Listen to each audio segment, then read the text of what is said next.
Орта тап деген ертең ол әрбір қоғамның болашағы. Ал егерде орта таптың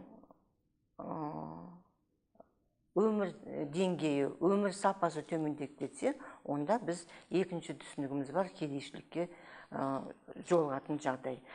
Кедейшілік дегеніміз ол өте экономикада осындай бір түсінік бар, өте төмен күн сүру қаржысы дейді. Егер де осы өте төмен күн сүру қаржысының шегінен шығып кетсек, онда біз кедейшілікті, қоғамда кедейшілік бар екен деп білдіреміз. Қазір біздің Қазақстанда өте төмен күн көру қаржының көлемі 22.929 теңге. Егерде осының шегі мен төмен түсіп кетсек, онда біздің халқымыз кедей деп саналады.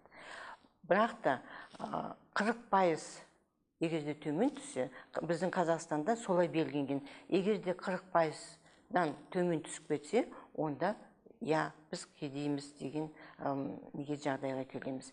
Қазір кедейшіліктің қаржылық көрсеткіші осы 9800 теңге.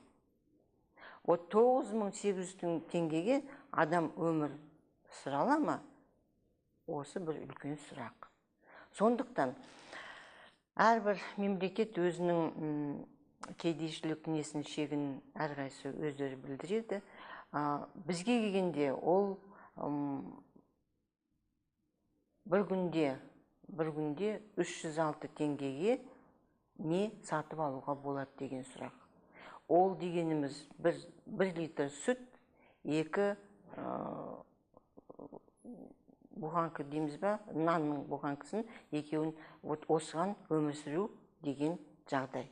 Сондықтан біздің әлеуметтік саясатта, біздің үкіметтің саясатында осы көрсеткіштер ең бір ауыр көрсеткіш, но бірақ та ол көрсеткішке мән бермей, ол көрсеткішті бюджетті құрастырғанда, басқа бір